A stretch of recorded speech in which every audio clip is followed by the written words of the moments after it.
Bueno, buenas tardes. Una vez más nos encontramos por medio de este camino nuevo que nos ofrece la técnica, Internet, y una vez más agradezco a Juan Carlos y a Inmaculada de Jesús Televisión esta oportunidad que nos da, este medio, para hacer llegar esta charla formativa a todos los que por problemas de la pandemia no lo podemos hacer en directo. El día en que lo podamos hacer será una señal de que las cosas van mejor y que la pandemia la vamos doblegando.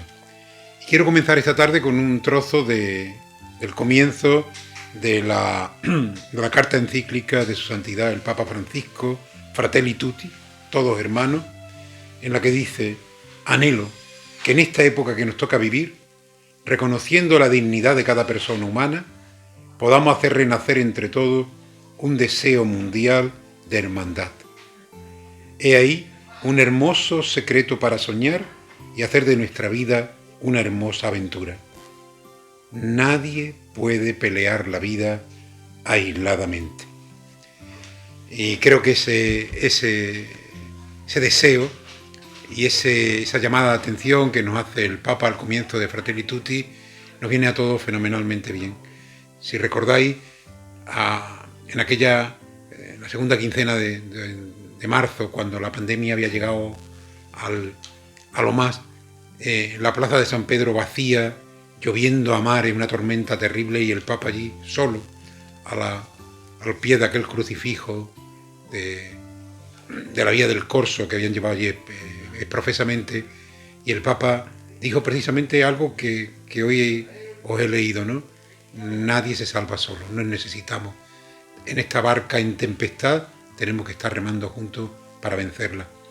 Y yo creo que si hay algo que podemos sacar en positivo, muchas cosas más, pero la primera que podemos sacar en positivo de esta pandemia, que tiene muchos rasgos negativos, pero que también nosotros tenemos que darle la vuelta, es precisamente ese descubrir más que nunca ahora la necesidad que tenemos del otro con mayúsculas y de los otros con minúsculas, a los que por ser hijos de Dios lo hemos descubierto como hermanos.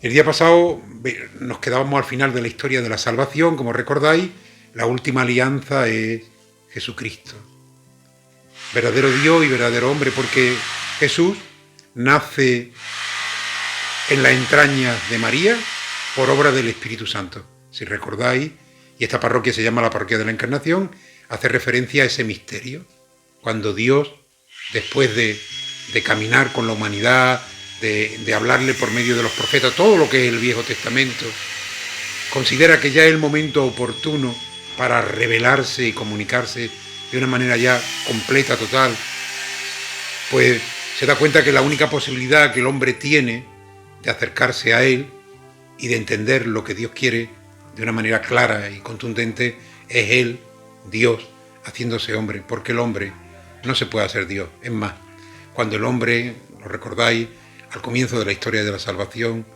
Adán y Eva quieren endiosarse, se descubren en la fragilidad de su humanidad, ¿verdad? Pues el comienzo, el final de esa historia de la salvación, como os decía, que Jesucristo, hoy quisiera yo que nos acercáramos a la figura de Jesús y hacerlo a partir del Evangelio de San Lucas, que el Evangelio que estamos en la lección continua leyendo todos los días laborables. Los domingos estamos con el Evangelio según San Mateo en el ciclo A, pero en el año par nos ha tocado ir leyendo el Evangelio de San Lucas, ahora en este momento, hasta el Adviento, que comenzaremos con otra lectura. Bueno, pues el Evangelio de San Lucas es muy simpático, porque Lucas no ha conocido a Jesús, no es como Mateo y como Juan, que han sido discípulos directos de Jesús, elegidos por él, uno cuando estaba cobrando los impuestos, el otro cuando estaba con su hermano Santiago y su padre Zebedeo arreglando las redes junto al mar de Galilea. Pero Lucas es el médico de Pablo el apóstol, de los gentiles, y también tiene una cierta amistad con Pedro.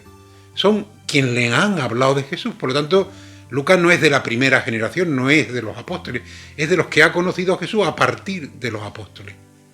Y es un hombre que tiene una cultura, se nota.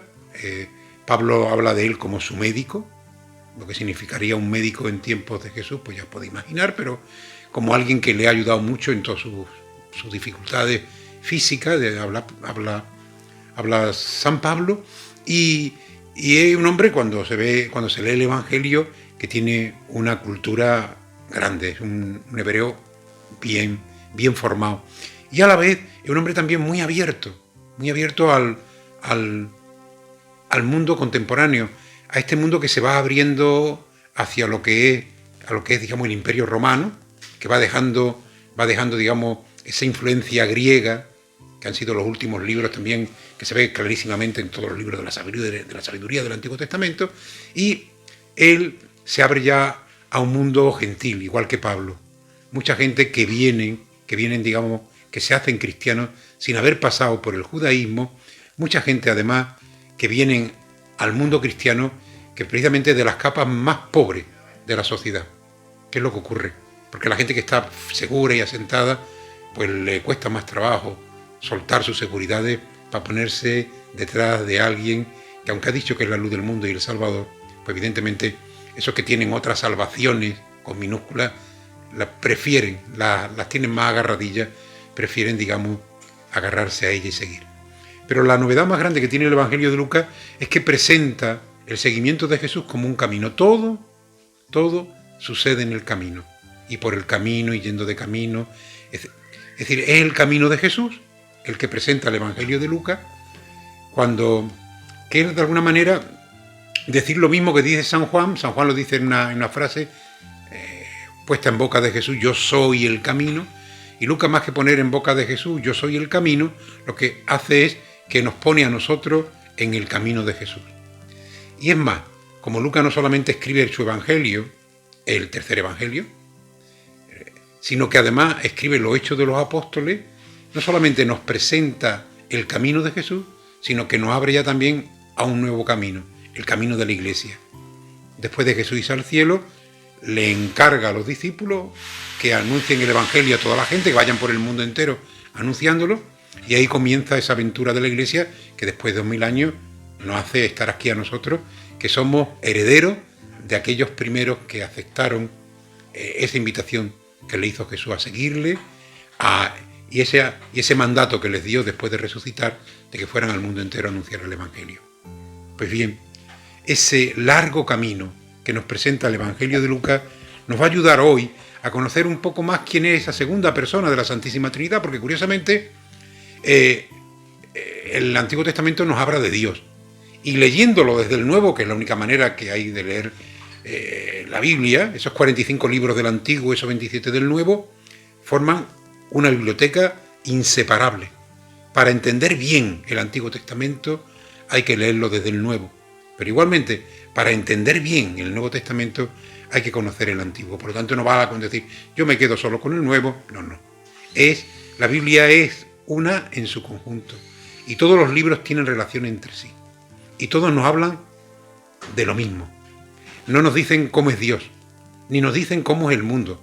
Esas son otras ciencias las que se encargan. Nos indica el camino para llegar al conocimiento de Dios. La Biblia no responde a esta pregunta que es muy actual, ¿no? Si Dios existe o no. Porque cuando se escribe, todo el mundo creía en Dios. ¿En qué Dios creía? Bueno, pues probablemente en muchos dioses. Es más, incluso el problema que a veces se plantea en la Biblia es la lucha contra aquellos que adoraban a dioses falsos o tenían, digamos, cantidad de dioses, como ocurría en el mundo greco-romano, ¿verdad? Cuando Pablo va al Areópago y dice: hoy vengo yo a hablaros del Dios desconocido, ¿no? Y le salió mal la cosa, pero bueno, de alguna manera el problema no era si creer o no creer en Dios. La existencia de Dios, la existencia de lo trascendente, nadie lo dudaba. Lo que la Biblia quiere dar respuesta desde el primer libro, el Génesis, hasta el último libro, el Apocalipsis, es a una pregunta que también hoy nos hacemos: si Dios es tan bueno, ¿por qué el mal? ¿Por qué el mal? Y esos 45 libros del Viejo Testamento y 27 del Nuevo intentan dar respuesta precisamente a esa pregunta. Si Dios es tan bueno, ¿por qué el mal? Y la respuesta que recorre toda la Escritura tiene como denominador común una respuesta. Dios no ha creado el mal. Y la única fuerza, lo veíamos el día pasado, capaz de vencer al mal es la fuerza del amor. Solo que el amor, tal como Dios lo entiende, tiene que ver con la cruz. El amor tiene, es decir, la cruz es el signo más grande del amor. Entregar la vida, dar la vida es la prueba de amor más grande y la única fuerza capaz de acabar con el mal, que como sabéis es histórico, tiene un principio y tendrá un fin. Pues bien, nos acercamos a Jesús porque Jesús es el que nos descubre cuál es el rostro del Padre Dios, que Dios es Padre. Jesús es también el que nos indica que nos va a enviar su Espíritu y por lo tanto descubrimos que hay un solo Dios, pero un Dios trinitario, Padre, Hijo y Espíritu Santo. No son tres dioses, una multiplicidad de dioses, sino el mismo Dios que se expresa en la paternidad, en el Hijo encarnado y en el Espíritu Santo que nace del amor del Padre y del Hijo como fuerza para que nosotros, digamos, podamos vivir también en ese amor. A lo largo de estas charlas también iremos descubriendo las características de la paternidad de Dios, de lo que significa Jesucristo como Hijo suyo, de lo que significa el Espíritu Santo para nuestra vida y para la vida de la Iglesia. Pero nos acercamos hoy a Jesús, que es el gran revelador de Dios, es el Dios hecho hombre, el Dios que se hace palabra y criatura humana para descubrirnos y acercarnos y adentrarnos en ese misterio portentoso y maravilloso del Dios que nos ha creado y que nos ama. Y lo primero que vamos a descubrir es que 30 años de la vida de Jesús, 30 años, Lucas lo resume en un versículo, en el capítulo 2, versículo 40 del Evangelio de San Lucas, de un plumazo, en un versículo, resume 30 años de la vida de Jesús. ¿Qué hace Jesús durante 30 años? Pues mirad, Lucas dice que durante 30 años Jesús lo que hace es crecer. Creció en estatura, en sabiduría y en gracia ante Dios y los hombres. Y aquí nos viene una consecuencia. Si el Hijo de Dios, que tenía que salvarnos, que tenía que decirnos tantas cosas y tan importantes, dedicó 30 años a crecer, me imagino que ya se nos habrán quitado las dudas de por qué nos tenemos que formar nosotros. Porque si sea el Hijo de Dios, no nos podemos lanzar a la aventura de anunciar el Evangelio, ni digamos, a ofrecer la salvación sin tener ni idea de lo que anunciamos, ni de lo que se está realizando en nosotros. Y que la formación no es un invento de ahora, sino que la formación es algo necesario al hombre. El hombre necesita, digamos, madurar. 30 años es una buena edad de madurez, de haberse ya preparado suficientemente para la tarea que el Padre Dios a él le había encomendado. 30 años de la vida de Jesús es crecer, y yo creo que eso nos hace descubrir también la importancia que tiene en nuestra vida como cristianos. No se trata tanto de años ni de días, pero un proceso de crecimiento. Yo creo que muchas veces nuestra tarea como evangelizadores, como responsables de tareas en medio de la comunidad y de cara, digamos, al mundo, se va al garete por una mala formación, porque no hemos madurado suficientemente, porque no hemos estado como Jesús 30 años en silencio para en el año 31 poder anunciar con toda la fuerza y con toda la experiencia y con toda la gana y con toda la madurez lo que es Dios en nuestra vida. Andamos un poquillo más en el camino de Jesús, que nos va presentando el Evangelio de Lucas, y en el capítulo 4 nos encontramos con que todo un Dios, el Hijo de Dios, como nosotros, es tentado por el diablo. Es curioso. Es decir, Dios tentado por aquel que está a su contra, aquel que ya desde el comienzo prácticamente de la creación empieza, digamos, a ponerle las cosas difíciles, más que a Dios, al hombre creado a su imagen y semejanza. ¿Y de qué es tentado Jesús? Que es tan Dios como Dios, pero tan hombre como nosotros. Pues mirad, de algo muy curioso. Es tentado de las mismas tentaciones que nosotros. Recordad, La primera, vivir solo de. Es la unidimensionalidad. Es creer que yo solo puedo vivir de una cosita, normalmente de las cosas materiales. Y frente a esa tentación, no solo de pan vive el hombre, le dirá Jesús al tentador. Y los ángeles vinieron y le sirvieron, dice después. La segunda tentación es la tentación de venderse, de cambiarse de camisa, de no ser auténtico, de no ser leal con la misión que Dios le ha encomendado. Es decir, mira, dice que el tentador lo llevó a lo alto de un monte, le enseñó todos los reinos de la tierra y dijo, todo esto te daré, si te arrodillas y me adoras. Y Jesús dice, no, para nada. Yo digamos, por un solo hombre, por uno solo, jamás me dejaré cuál es la misión que el Señor me ha dado, la misión que mi Padre me ha encargado. No me vendo, no me cambio de camisa, no chaqueteo. Yo no quiero tener nada, yo quiero ser precisamente lo que tengo que ser, el Salvador de la humanidad, y no por el camino fácil de todo te lo daré, sino adorarás solo al Señor tu Dios. Y la tercera tentación, por la que también nosotros hacemos agua, es la tentación de la fama. El Evangelio de Lucas la pone genial. También el tentador le invita a Jesús a que se suba, dice, mira, vamos a hacer algo impresionante. Te vas a subir a lo alto del alero del templo. Y a una hora oportuna, yo invitaré al pueblo a que venga, te tirarás. Y cuando vayas ya a espachurrarte contra el suelo, saldrán los ángeles, porque tú eres el Hijo de Dios, y te recogerán. A ver quién es capaz después de no seguirte a ti. Y dice Jesús, nada, mira, conmigo, déjame vivir de historia. A mí la gente aún me sigue en libertad. Yo no soy un embaucador.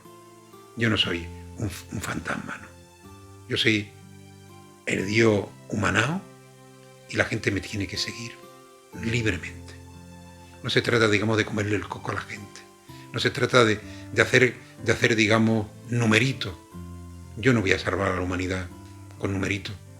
Ya sabéis que lo que le costamos, como recuerda San Pablo, ¿verdad? A cada uno de nosotros, a Jesús, al Hijo de Dios y a Dios mismo. La vida, la entrega hasta la última gota de su sangre. Bueno, pues superadas las tentaciones, comienza la vida pública de Jesús. Está ya en el capítulo 5 Lucas. Jesús sigue caminando y nosotros tras él. Y en el capítulo 5, ¿qué nos encontramos? Pues nos encontramos el lago de Galilea. Allí, junto al lago, a Jesús le encanta estar, porque junto al lago se encuentra con los sencillos. Y ciertamente que los sencillos son muy sabios. Porque la sabiduría que nosotros buscamos no es una sabiduría intelectual, no es meter muchas cosas en la cabeza y ser más listo que los demás. Es la sabiduría del que saborea la vida, el que sabe vivir y el que sabe ofrecer precisamente el vivir la vida a otros. La vida no te la puedes tú comer a masticazos, la tienes que saborear y vivir con los demás. Bueno, pues junto al lago de Galilea dice Lucas que Jesús hace amigos, hace amistad y lo hace con la gente sencilla. Y ahí junto al lago de Galilea, que es donde elige a sus amigos para que recorran esa ruta que va hasta la cruz y hasta la resurrección, la recorran con él, pues Jesús nos deja como dos mensajes muy importantes junto al lago de Galilea. Y es que Jesús no salva ideas, sino que salva vidas. Y que Jesús no da ideas, sino que nos da su vida. Y yo creo que eso es también muy importante para nosotros, que corremos el riesgo también de caer fácilmente en la ideología del signo que sea. Jesús no es una idea, y Jesús no nos da ideas, sino que nos da vida. Y no salva ideas, sino que salva a personas, independientemente de las ideas que tengan. Y esa es la gran tarea que tiene la Iglesia, no dar ideas, sino dar vida, y no salvar ideas, sino salvar vida. Y nos equivocamos cuando nos aliamos con alguna idea, porque evidentemente las ideas tienen muy poquito recorrido y normalmente, casi siempre, terminan siendo ideologías. Y las ideologías son ídolos y ocupan el lugar de Dios. Y entonces ya Dios no es el centro de nuestra existencia. Seguimos caminando. Además de hacer amigos, ya en el capítulo 5 nos encontramos con ese hacer amigos. Jesús elige a Mateo, esa estampa tan preciosa, de ese cruzar la mirada de Jesús con Mateo y de Mateo con Jesús, que provoca, como cuando nos dejamos mirar por Jesús, un cambio radical de vida. Miserando, ascuelillendo. Le miró con ternura, con misericordia, y le dijo, sígueme. Y le vi que estaba allí cobrando los impuestos, lo deja todo y sigue a Jesús. Y critican a Jesús ciertamente, porque está y es amigo de los pecadores. A Jesús le importa poco, porque Él no ha venido a salvar a los justos, sino a los pecadores. Él no ha venido, digamos, a rodearse de una élite genial, sino a ofrecer la salvación de Dios a todos. Por eso nadie queda excluido de la salvación. Ni Leví, el cobrador de impuestos y el publicano, ni Zaqueo, ni Magdalena, la mujer pública, nadie a priori queda excluido del amor de Jesús, al contrario. Todos son destinatarios de su amor. Eso sí, el que es amado por Jesús, su vida cambia. Seguimos caminando con Jesús y en el capítulo de la mano de San Lucas, que además, aquí voy a un guiño que no es un guiño contemporáneo, sino de 20 siglos. Lucas es también el Evangelio de la mujer. La mujer queda muy bien, a diferencia de otros libros del Antiguo Testamento y del Nuevo, donde la mujer queda nada más que regular. Lucas tiene una sensibilidad especial con el mundo femenino. Es el único que dice que Jesús iba rodeado de mujeres. Es curioso, porque a veces cuando queremos poner a Jesús en el hoy, y lo que ocurrió entonces con las categorías de hoy, pues claro, las cosas nos salen bastante regular. Pero ya es un dato curioso, que Jesús se deja acompañar de mujeres. Los rabí, que eran famosos, los grandes rabinos en tiempos de Jesús, jamás permitían que una mujer le acompañase, y mucho menos que una mujer le tocase. Y por eso nos aclara eso de cuando aquella mujer que tenía flujos de sangre, que estaba en la hemorroísa, se acerca allí con tanta gente, porque piensa que tocándole la orla del manto se curará, y Jesús se vuelve y dice, ¿quién me ha tocado? Y dicen los apóstoles, pero vamos, Jesús, ¿cómo dice que quién te ha tocado? Si aquí va un montón de gente a tu alrededor, pues te está tocando todo el mundo. No, he sentido salir fuerza de mí. Y aquella pobre mujer, Señor, he sido yo, pensando, digamos, que ya me he perdido, porque soy mujer, una mujer no podía tocar en público a un varón, y además soy impura porque tengo flujos de sangre, entonces estoy perdida. Y Jesús la cura. Qué grande es tu fe, mujer, qué grande es tu fe. Es decir, que en el Evangelio de Lucas la mujer tiene un lugar importante, y además, digamos, el evangelista la trata culturalmente es muy avanzado con respecto, digamos, a sus contemporáneos. Pero es más todavía. Lucas es también el evangelista de la Virgen. La Virgen aparece muy poco en los evangelios. Y en el Evangelio de Lucas es donde más aparece. Es decir, porque está claro que tiene esa finura con la mujer, y en este caso también con la mujer que le ha dado la carne humana a Jesús, su madre, la Virgen. Damos un pasito más en ese camino y nos vamos al capítulo 8 del Evangelio de San Lucas, donde hay también un gesto genial de Jesús que nos ayuda. Y es el endemoniado de Gerasa, capítulo 8, en el versículo 26. Si después tenéis la posibilidad de despacito ir leyendo el Evangelio, son 24 capítulos, hay que hacerlo otro esta noche, pero lo leéis, veréis que las claves que os voy dando nos ayudan a leerlos con mayor claridad. Pues en ese capítulo, en el capítulo 8, Jesús, que es un judío, muy judío, formado y educado como judío, tiene mucha tarea que hacer en su tierra, pero se da un paseillo y sale al extranjero, a Gerasa. Y en Gerasa ocurre un hecho que a veces cuando toca ese evangelio y se proclama, a veces nos descuadra un poquitillo porque no lo entendemos muy bien. Es la escena donde Jesús llega, ahí viene la gente, los gerasenos van en busca de Jesús. Por favor, Jesús, ven, que tenemos aquí una persona que lo está pasando muy mal, que tiene muchos demonios, que se está matando porque él mismo se golpea y no sabemos qué hacer. Por favor, cúralo, sálvalo, cúralo.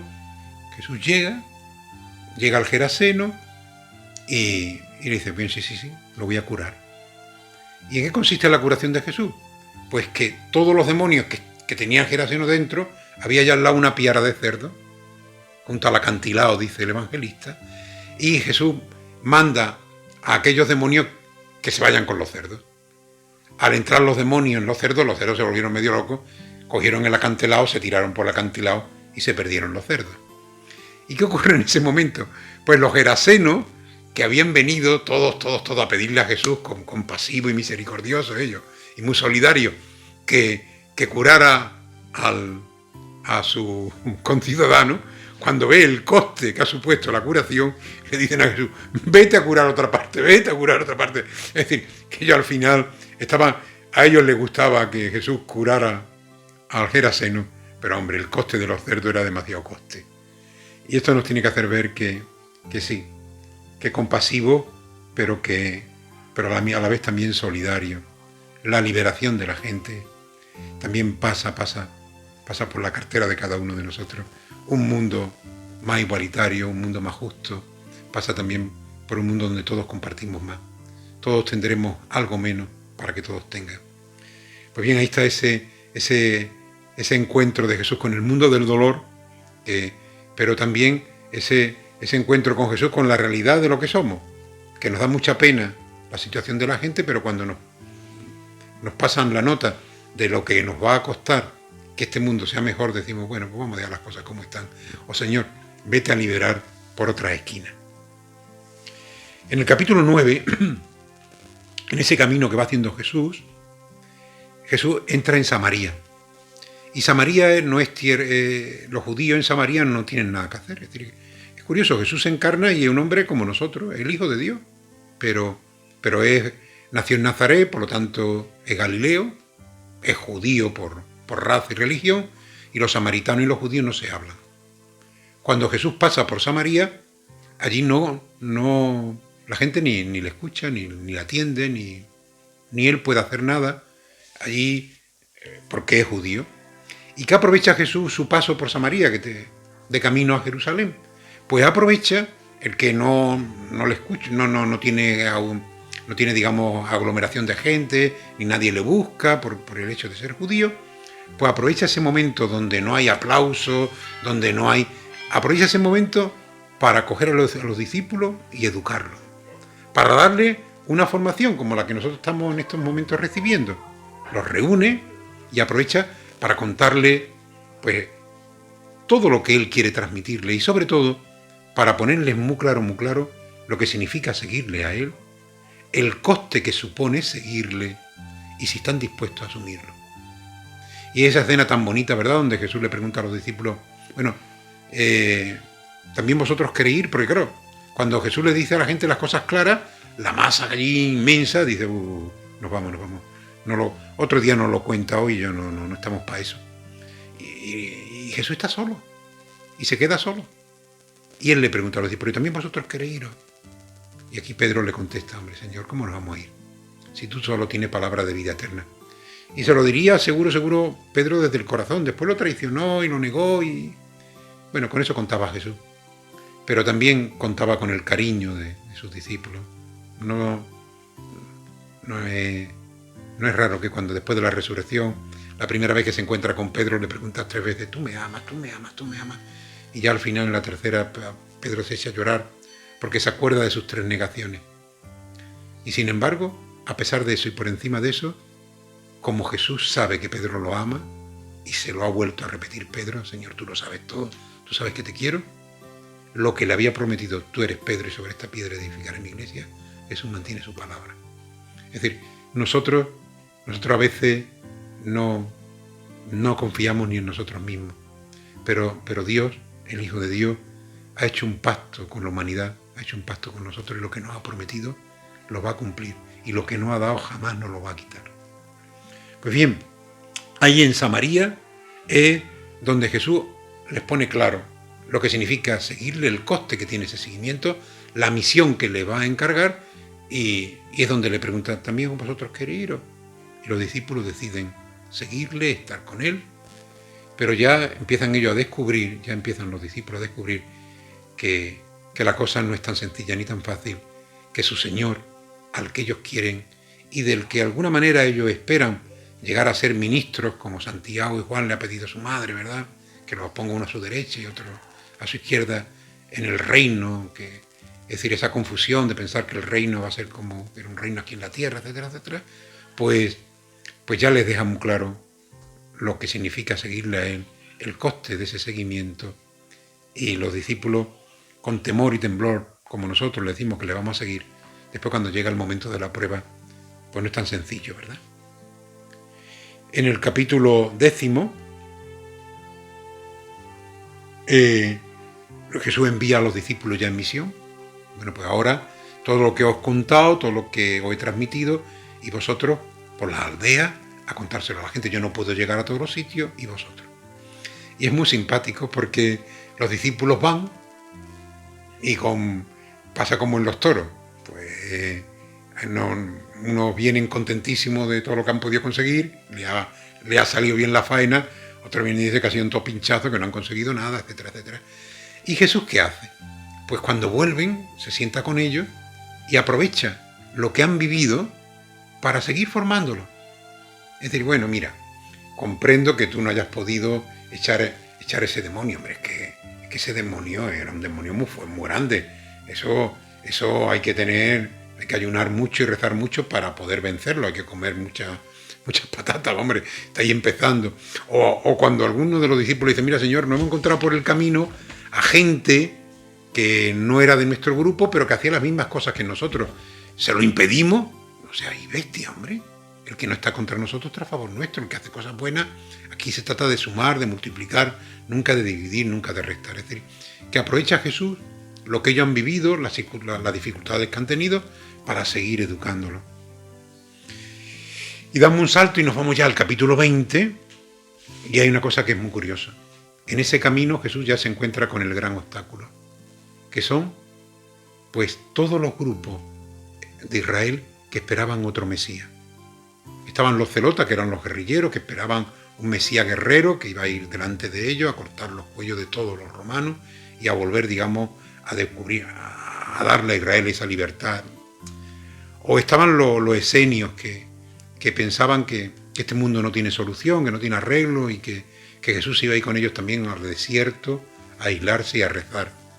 O estaban los fariseos, que pensaban que el Mesías sería un gran legislador, que si no había ya bastantes normas, pues 200 y pico mandamientos tenía la ley en Israel, pues iba a poner unos pocos más.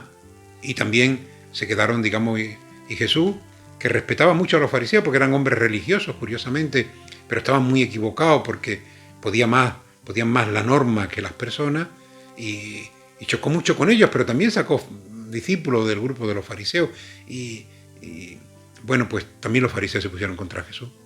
Y por supuesto los saduceos, que eran los dueños del poder y los dueños del templo, de ahí era la casta sacerdotal. Y esto, curiosamente, estando todo el día en el templo y muy cerquita de los religiosos, eran tremendamente materialistas, vamos, y ateos. Eso decían, no creían ni en Dios ni en nadie, es decir, que eran... Y por no creer, no creían ni en la resurrección. Y sabéis que en muchos momentos, cuando vienen a atacarle, Jesús, si son saduceos, pues le habla de la resurrección, es decir, y los echa a pelear a los saduceos y a los fariseos, porque los saduceos no creían, eran materialistas, y los fariseos más espiritualistas, y los ponía a pelear entre ellos. ¿Y qué es lo que ocurre? Que todos los grupos, aunque son muy diversos, muy distintos, se ponen de acuerdo, no sé si eso nos suena, se ponen de acuerdo todos los grupos para un único objetivo. Hay que acabar con Jesús. Tenemos que acabar con él. Y a partir de este momento, ya todos, unos le envían espías, le tienden trampa, es decir, quieren acabar con él, cueste lo que cueste y sea como sea. Y en el capítulo 21 de Lucas nos encontramos ya lo que es la pasión. Es decir, todo, no voy a entrar en detalle porque vosotros lo conocéis suficientemente, pero el camino de Jesús, ¿os dais cuenta? Los pasos que va dando, ahora ya el camino de Jesús pasa por la cruz. Y al llegar a este momento culminante de su vida, Jesús se queda solo, absolutamente solo. Cuando le pide a los discípulos, sabéis que tiene especialmente tres discípulos, que son Juan, Santiago y Pedro, son los más íntimos. Le pide que se queden un ratito con él rezando en el Monte de los Olivos, el sueño les puede, y Jesús y además se quedan aterrados porque ven a Jesús, digamos, roto, un Jesús roto, pidiéndole al Padre que haga, que si es posible le pase el cáliz por el que tiene que beber. Y ellos, ese Jesús idealizado, lo descubren roto y no lo soportan, no lo aguantan, y además el cansancio les vence. Y Jesús termina diciendo, bueno, nosotros descansad. Pero es decir, la pasión de Jesús nos enseña también, digamos, nuestra propia debilidad. Y cómo también en la debilidad la fe, la esperanza y el amor juegan un papel. Porque Jesús, en el momento del huerto del olivo, pasa por la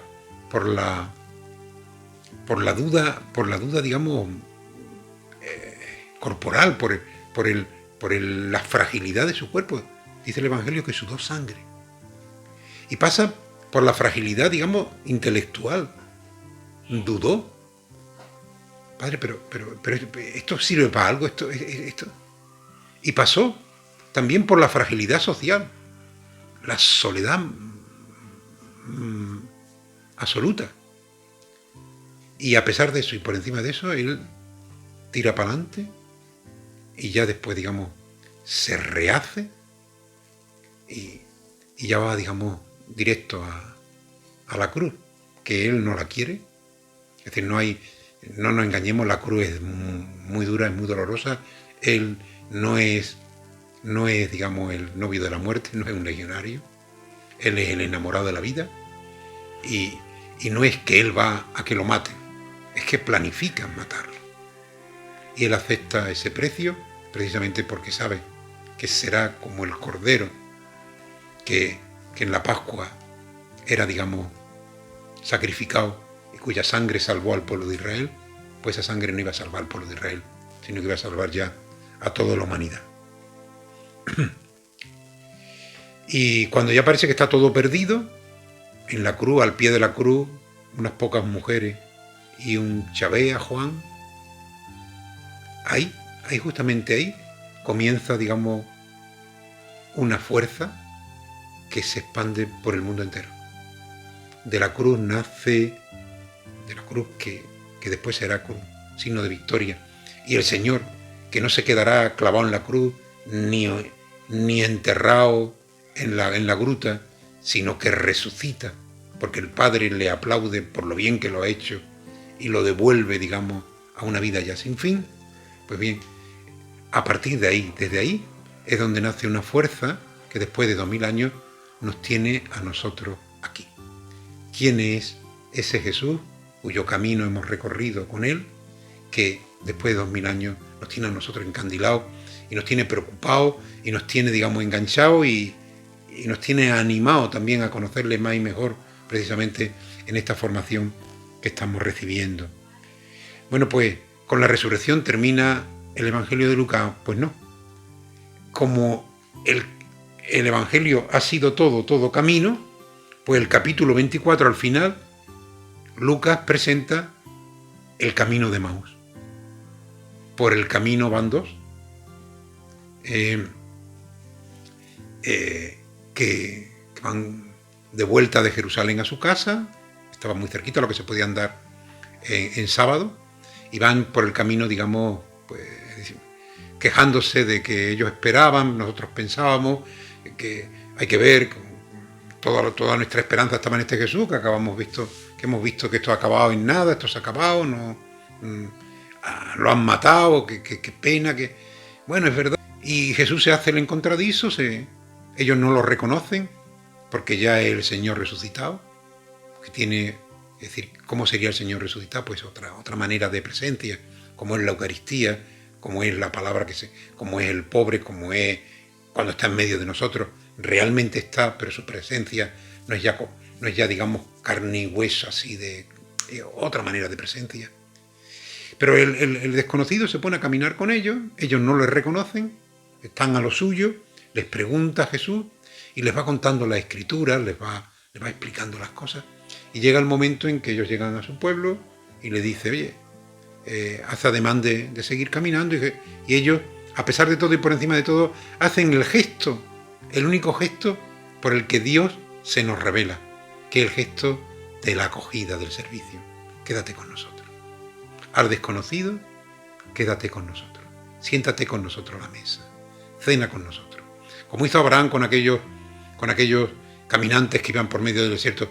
Entra a la tienda con nosotros. Y ahí se encontró con Dios y le regaló, digamos, el embarazo de Rebeca, su mujer, ¿no? Bueno, pues igual, quédate con nosotros. Se sentó a la mesa con ellos y al partir el pan le reconocieron.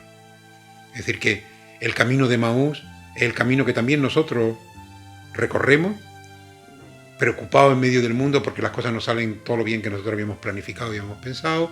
Pensamos que esto es un fracaso, pero cuando acogemos al hermano y nos sentamos a la mesa de la Eucaristía, Jesús nos explica la palabra, como lo hizo a los discípulos de Emaús. Al partir el pan le reconocemos vivo y resucitado y ya no nos lo podemos aguantar. Salieron corriendo de nuevo a Jerusalén a contarle al resto de la comunidad que se habían encontrado con el Señor, que el Señor estaba resucitado y vivo.